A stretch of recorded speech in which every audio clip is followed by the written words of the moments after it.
Molim te, reci mi sve što znaš o tekstilnoj tvornici Varteks iz Varaždina. Varteks je jedna od najstarijih i najpoznatijih tekstilnih tvrtki u Hrvatskoj, osnovana 1918. godine u Varaždinu. Tijekom svoje bogate povijesti, Varteks je bio poznat po visoko kvalitetnim tkaninama i odjeći, a surađivao je s brojnim poznatim modnim brendovima, uključujući i Hugo Boss. Tvrtka je imala ključnu ulogu u razvoju tekstilne industrije u regiji, zapošljavajući tisuće ljudi tijekom svog vrhunca. Međutim, zadnjih desetljeća Varteks se suočavao s financijskim problemima, smanjenom potražnjom i konkurencijom jeftinije proizvodnje iz inozemstva.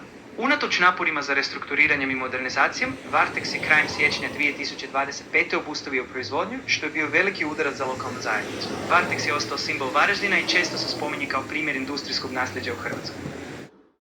Umjetna inteligencija rekla je svoje, a sami smo saznali. Češka obitelj Stjasni 1918. godine u Varaždinu osniva tvornicu Tivar, tekstilnu industriju Varaždinu. Kasnije su ju nazvali Varteks. Prvi dućan bio je otvoren u Varaždinu u Školskoj ulici 1929. godine, a otvoreno je kroz godine još oko 200 trgovina diljem bivše države. Jedan od glavnih simbola Varteksa je njegov dimnjak. Štrajk iz 1936. godine rezultirao je boljim uvjetima rada radnika, povišenjem plaća, sklapanjem kolektivnih ugovora i slobodu sindikalnog organiziranja. Bio je to velik događaj za Varteks, ali i za cjelokupni radnički pokret u Hrvatskoj. Varteks je 60. godina imao najmoderniju tkaonicu u ovom dijelu Europe. Varteksovci su imali svoju ambulantu i osiguranu primarnu zdravstvenu skrb. Poznata modna dizajnerica Žuži Jelinek je radila za Varteks punih 17 godina. Početkom 90-ih Varteks pokreće svoju prepoznatljivu liniju DiCaprio. Surađuje s poznatom modnom kućom Hugo Boss. Još je mnogo činjenica koje krase Varteks i njegovu stoljetnu povijest. Ali nas je zapravo najviše zanimalo što imaju reći oni koji su izgradili Varteks, njegove radnice i radnici. Ovo je omaž njima i njihovom radu, stručnosti, znanju, predanosti i tekstilnom divu, onome što je od njega ostalo.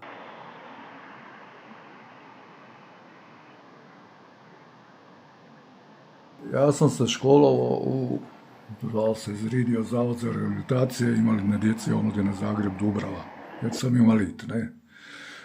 Tu sam stekao diplomu krojača, što je malo neobično za čovjeka bez ruke, ne, jer veli oni Šnajderi su rekli da bi trebalo 3 ruke imati u tome. A dobro, kad si rođeni tako, onda ti je to nekako ne osjećaš taj nedostatak toga.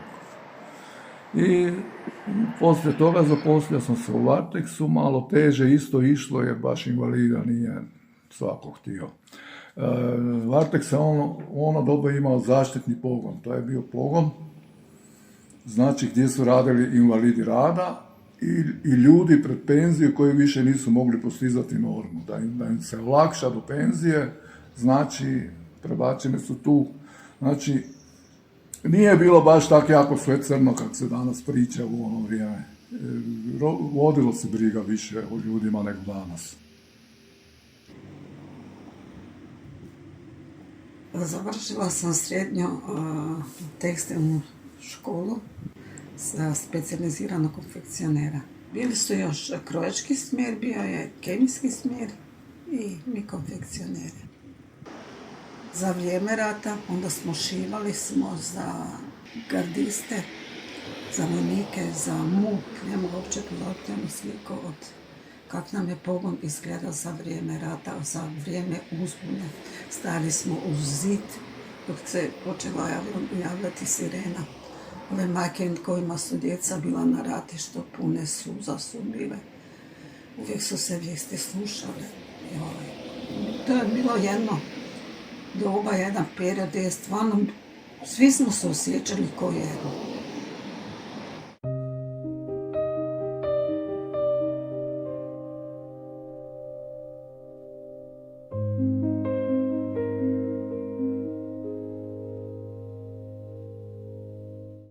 Radila sam u pegleraju na doradi sakoa, to jest na parnoj pegli. Već se je moglo naslutiti tamo oko 88. 9. da se nešto nešto zbiva, nešto da nije u redu, zbog toga jer smo imali samo za vanjsko tržište poslove, nismo radili svoja odjela, nego smo radili za druge. Norme su bile sve veće i veće, plaće su znale kasniti, ostale su dugo godina iste, a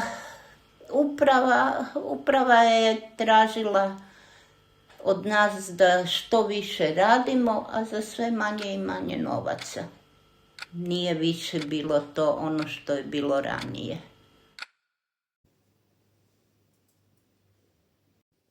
Radila sam u šivaoni, ti su se šivali kaputi. Bila sam na jednoj operaciji rada, pa na drugoj, s obzirom kako smo se usavršavali, pa smo mijenjali pozicije na poslu. Najljepše nam je bilo pred Božić, kad smo se svi okupili, okitili naše mašine i počastili se i čestitali jedne drugima. Atmosfera je bila stvarno, kak bi čovjek rekao, ko u jednoj obitelji. Kad je nastupila pretvorba u Varteksu, bilo je trenutaka kad je na zboru radnika naš direktor prijetil. Po meni je to bila prijetnja da budemo lili suze, krv i znoj, s tim da očekuje od nas da radimo maksimalno. Nestala je sva demokracija koju smo do onda imali, nastal je razdor među ljudima i zbog radnih mjesta i zbog plaće. Vaše mišljenje o ovome što se događa u Varteksu? Jako sam razočarana i žalosna. Nisam se tome nadala, nisam se nadala da se budu rušile te zgrade, a prvo se nisam nadala da toliki ljudi budu ostali bez posla. Radio sam na mašinama za proizvodnju pređe. Što se tamo radilo na vašem poslu? To su strojevi koji obrađuju vunu, ne? Skineš z ovce vunu, opere se vuna se pofarba, ne?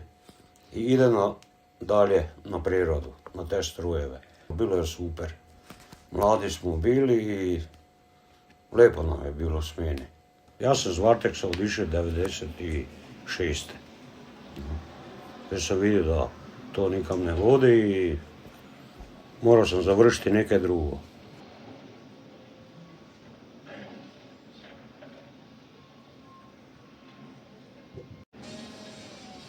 Ja sam bio kao vaših valjaka, znači to je osnova, kako bi se rekao, gdje su na niti, pa se tu unutra u mašinu kao ulaže, ne?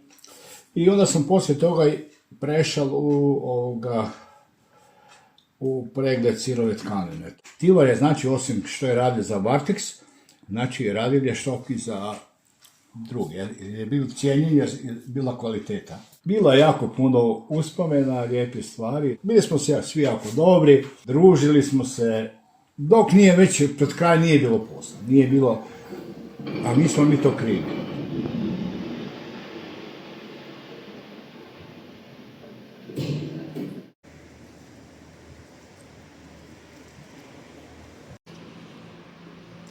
Od kraja 1992. onda smo još imali oružje naproti. Bili smo vatrogasci i posebno zaštitari. Bilo nas je smenilo, nas je bilo 5, znači bilo je 20 zaštitari i 20 i nešto vatrogasci. Porta 1 je djelala 24 sata, dok sam ja došao ova se 22 gasila. Mislim, to je bila kao transportna za teret i tome. A ne obrnuto, ona zaprta ovdje je isto tako 24 sata. Dolazi ljudi 90 godina stari. To jedva dojde po štakama i gleda Varteks. Ali ne smije vas spustiti unutra. Dok pogledate tu ruševinu, onda je se jasno. Nije to prek noći.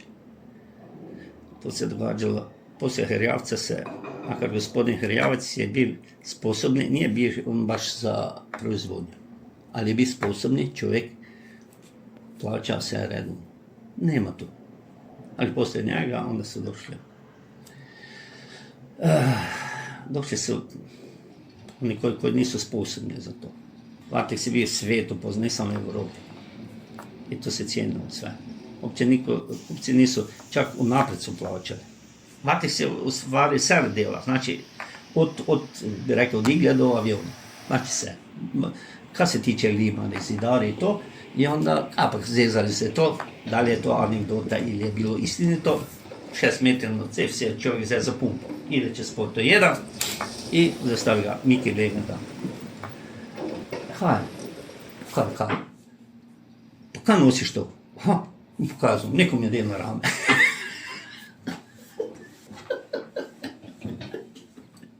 Bilo je i lijepih trenutaka, bilo je i baš je ne, ali više je bilo lijepih trenutaka, dok nas je bilo više. Ali nikom ne smije, i to mi je gorče. Da moram biti malo kako pogledam dalje ljudi ima uopće. I tako.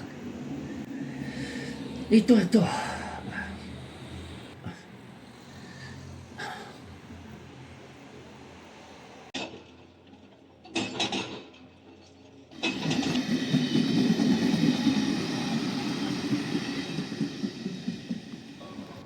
Svih tih 37 godina stvarno sam imala okruženje super i nikad s nikim nije bilo konflikata, čak ni s pretpostavljenima, dok to obično zna biti slučaj.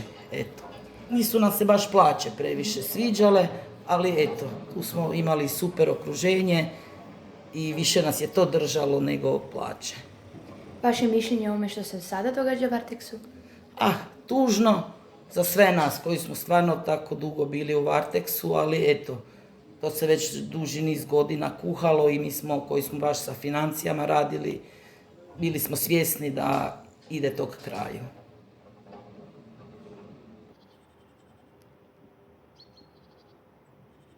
Varteks je imao svoja teretna vozila koja su prevozila konfekciju po Hrvatski i po Europi. I imali smo autobuse koji su opet prevozili putnike u Varteks i iz Varteksa kući. Ali 1994. se je transportni prestale raditi u onom sastavu kak je bil, pa su samo ostali vozači i to teretnog voznog parka. Tako da sam ja bila njihova šefica i imala sam 10 vozača koje sam raspoređivala na te prijevoze unutar Hrvatske i Europe. Uvijek se nešto događalo, a naročito sa šoferima, kad su oni dolazili s puta, to je bilo puno njihovih doživljaja, sve su puno toga doživljavali i tako da su nas onda svaki ponedjeljak u tjednu zabavljali malo sa tim svojim doživljajima. Ja sam radila u većini svojeg radnog staža sa muškarcima i oni su se prema meni divno ponašali. Tako da, jer kad sam došla u transportni, onda je bilo 135 muški, a ja sama žena. I stvarno su me držali ko kapljicu na dlanu. Svako vrijeme nosi svoje. Meni je jako žal, niti uopće ne ufam ići tam na onu stranu, jer me bude to strahovito pogodilo i ražalostilo.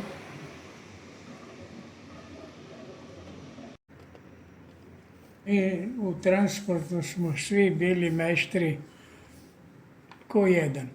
Od mehaničara, električara, limara, lekirera, bušiste, svi smo bili obitelji i delali jedan, ako ne imali posao, onda išli smo pomagati drugome i tako to išlo. Znate kaj je najlepše naše sjećanje bilo? Dol smo napravili staru krntiju kak spada, onda smo išli šef i mi meštri 2-3 na probu i onda odojak, janjetina, kašica 2. To je bilo najslađe i to nam je direktor nigdar ne zamerio. Ne. Nigdar se, nas je neš puta. Ja, to vam je cijeli kolektiv, mi nismo jedan drugome, znate, ono hudo gledali ili kad, mi smo svi bili obitelj, svi meštri. A i šefovi nisu bili loši. I uprava, i šefica, da ne govorim, šefica mi je bila simpat.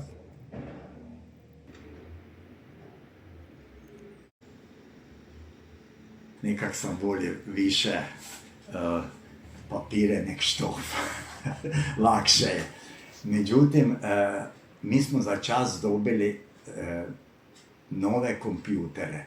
88. smo mi dobili Vartex kompjutere koji su delali krojne slike, modele i mi smo se usavršili. Zajedno dosta brzo vrijeme smo mi postali kada je to proradilo. I radili smo modele i krojne slike. I to se onda prebacivalo na ploter. Ploter je crtav. Imeli smo 2 plotera, čak dok smo punom parom počeli delati, ploter je delal dan i noć, bi rekao. To je išlo non stop. I po tim, kaj je ploter nacrtav, su v krojačnici krojili. U toj sredini sam se osjećao jako lijepo. Bili smo kao jedna obitelj kojemu je bio rođena, malo smo to uvijek i proslavili i čak smo se družili i doma. I kak sam ja dišao u mirovinu, čuo sam poslije čak radnicu koja je mene menjala, veli sve se promijenilo kak ste odišli, puno je sve strože i tako je to bilo završilo. Pogotovo mene je sad teško palo dok smo čuli, žena se skoro, bi rekla, plakala. I zvao na jedan prijatelj moj, veli, kak si dožive to rušenje. Sam rekao, pa malo ne teško pri srcu, ali šta je tu, jer moralo se valjda ne bilo druga izbora.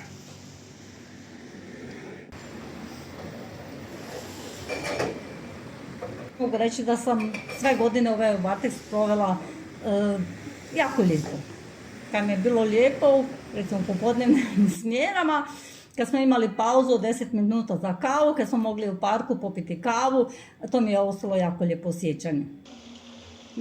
Kako su godine prolazile, bilo je tu svega i obustave rada i svega i jednostavno nadali smo se svaki mjesec da bude bolje i puno smo radili, produživali do 4, do 6 i okretali smo smjene i sve.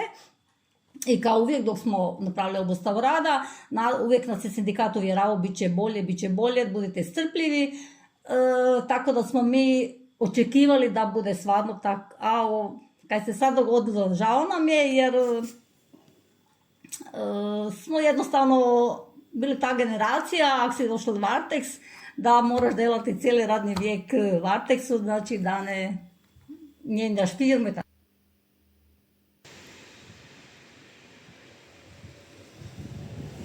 Radili smo sa vanjskim kupcima kao sa Bosom, Lindebergom, sa Lubijanom, sa Kuplesom.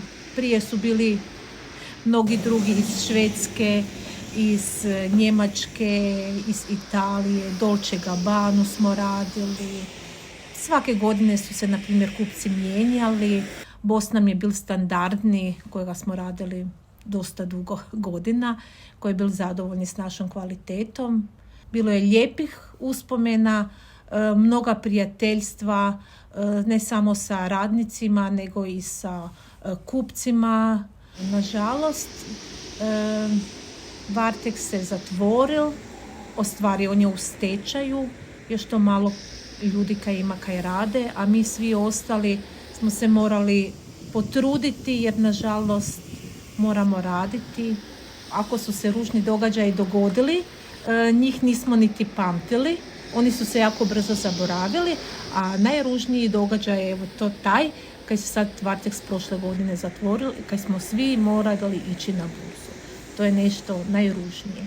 A sad kad gledamo kad se Vartex ruši, to je opet jedna teška i ružna uspomena koja se uopće nije trebalo dogoditi, moglo se to možda na neki drugi način riješiti.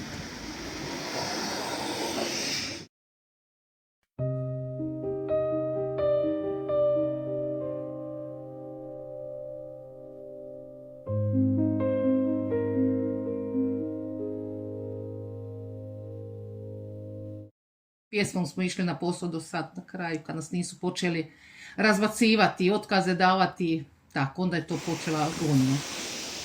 Neisplata plaća, kašnjenje i tako. Koje je vaše mišljenje o ovome što se sada događa u Varteksu? Koje mišljenje? Jadna i žalost, bijeda i jad, jako je dobro mjesto i zato su se to polakomili za gradilišta, za zemljište i oni su se podijelili, a mi jadni ljudi koji smo odvajali. Samo doprinose za bolnicu smo radili, Vartilen smo izgradili, sve te firme smo u Varteksu i radnici su izgradili. I na kraju smo ostali na ulici.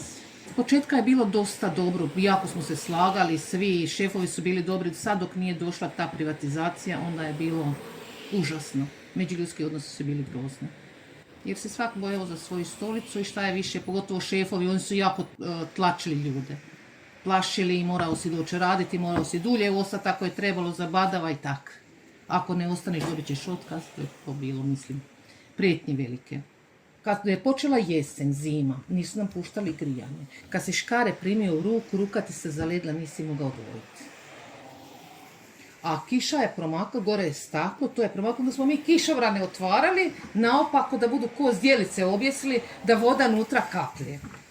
I onda kad su došle neke delegacije, onda ih nisu vodili k nama, jer im je bilo sram. Ili smo kante stavili dole da kapa, ja se divim i čudim se da nas nekoga struja nije bilo. I onda su nas prebacili u pogon 2. I onda u pogonu 2 smo bili 3 godine, ja mislim 3 ili 4. I onda se to prodalo Kauflandu, onda su nas prebacili u pogon 3. Onda su masovno počeli davati otkaze.